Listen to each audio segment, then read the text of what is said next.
What's going on, everybody? Welcome to Always Occupied Home and Product Reviews. And in this review, we have this wire protector right here. This is the wire protector that usually be in your cars. We are not going to use it for our car. We are going to use it for our garage. All right. So we want to dress up the garage.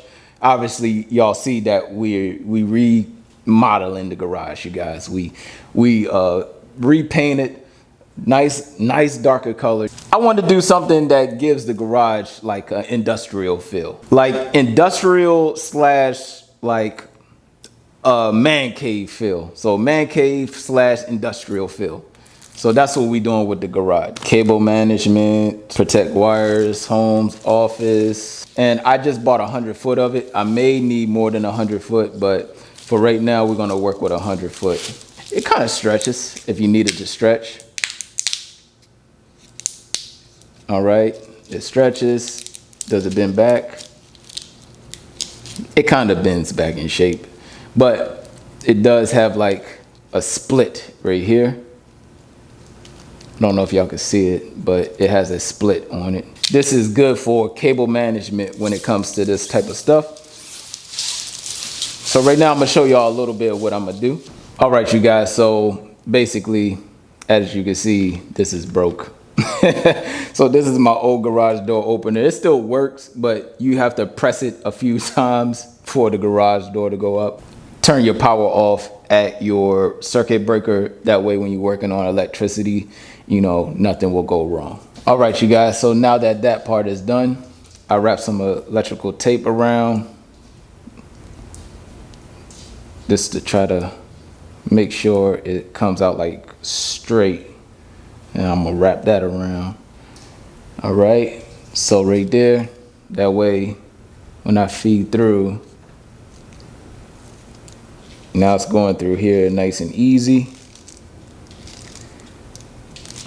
Now I basically want to do this because they even had old paint on here as well. So they had old paint. It won't look good when you put it back up. We're trying to do the garage good, you guys. So right now, we are going to feed this all the way through until I reach all the way to my the garage motor. So hopefully it goes through this line. All of this is going to be gone. I'll reclip it and then we will remount it over here. So right here. Oh, I shouldn't have did that. Oh, great.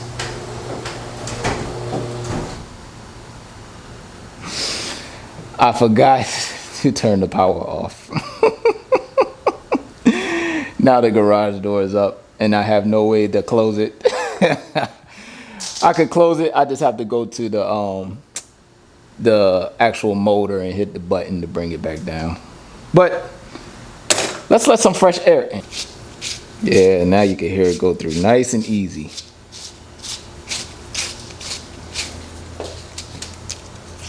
All right, you guys, so here goes my wire management right here.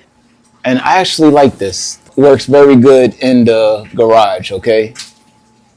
So this is how I manage the wire for my garage. I have to say, I love it. Everybody likes this, all right? They said they want to do theirs like that. Now, the only thing I'm gonna tell you is it's hard to get the wire through this tube. So it was a little struggle, okay? But we did it, and I'm gonna get a bigger one next time because I will be doing these wires up here. So the wires that's going all the way out to the sensors, to the garage door sensors, they both are together. So I want to get a bigger tube to put them inside to go straight down. But I have to say, it looks very good, like organized. Everybody likes it. I need to put another wire clamp right there so I can hold it down tight, but it's fine like that. All right, you guys. So that's it. If y'all have any other questions, comments, concerns, put it in the comment section and I'll get back to y'all as soon as possible. Like, comment, share, and subscribe.